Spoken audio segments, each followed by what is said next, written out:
What up, Long Beach? Welcome to the show, a weekly rundown of everything going on in local sports. It's brought to you by the Long Beach Post, and it's hosted by myself, JJ Fiddler.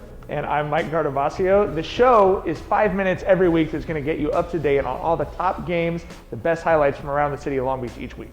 So our first topic of the year really here in the local area has got to be Long Beach Poly football and whether or not some of the other teams in the city can take down the Jackrabbits. Yeah, we've been seeing the Poly football team and some of the fans not happy to see that question being asked, but if you start out 1-3, that's what everyone's going to be asking. Wilson started 5-0, they're number one in their division. It's Division 7. They haven't been playing the level of talent that Poly has. 2 of Poly's 3 losses are to top 5 teams in Division 1, but that's the game everyone's talking about. Wilson Poly is next week.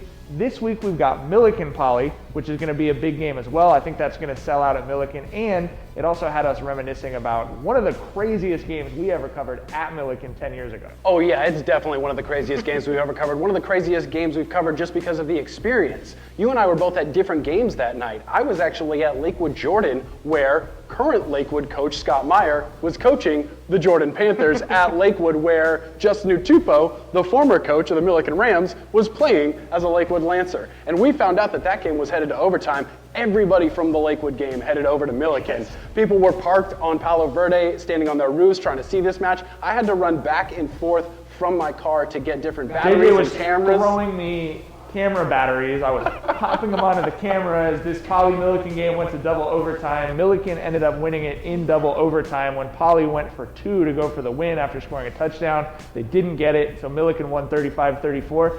That was the last time Poly lost a game on the field to a team in Long Beach. It hasn't happened since. And as we said, that's what the buzz is about. Is this week's game of the week, Millikan versus Poly, going to be the first time since that game 10 years ago? Will next week's game of the week, Wilson Poly, be the time that it happens? And obviously, you're going to have to stay tuned and find out.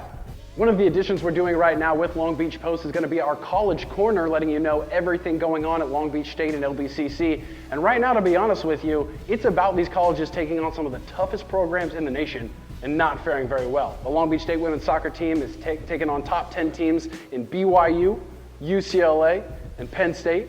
Women's volleyball is hosting number 13, Hawaii. I mean, even LBCC football is on the road this week against number 1 Riverside. So are these teams going to be better after they've played this tough competition, or is this tough competition breaking them down beyond any repair? We're going to have to find out, but as we mentioned, when you play those teams, you're hoping for a little bit more success than they have. The women's volleyball team out to kind of a rough start. Women's soccer team usually is going into Big West with a little bit better record than they're going to have this year. So I think this BYU game that they're having Thursday night at George Allen Field at Long Beach State will kind of be that last look to see what they're going to be like going into Big West.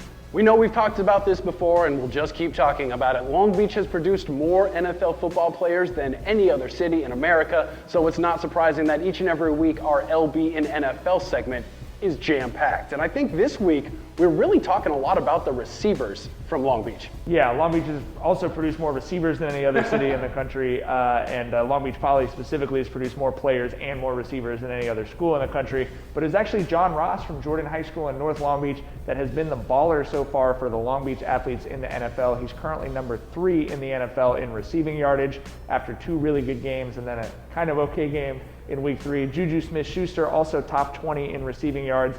And then Deshaun Jackson looked like he was going to have another breakout year. Had a huge first game for the Eagles, but then has been injured the last couple of weeks. I think he's coming back this week, so we could have once again where it was in week 1 where 3 of the top 4 receivers in the league all played at either Poly or Jordan. Each and every week we hand out our Athlete of the Week award sponsored by the one and only Naples Rib Company. This week we've got 2 football players who really did amazing things for their teams this week.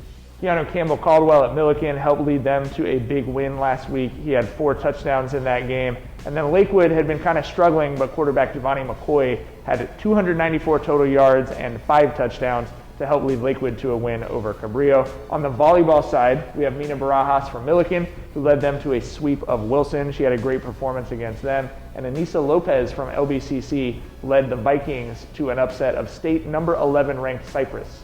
All right, that's our first edition of the show. We're going to have this coming out each and every week to make sure you're up to date on all the top games, plays, and news in the sports world around Long Beach. Please be sure to subscribe at the562.org. Support the Long Beach Post. Make sure that they can keep helping us put out videos like this. We'll see you guys next week.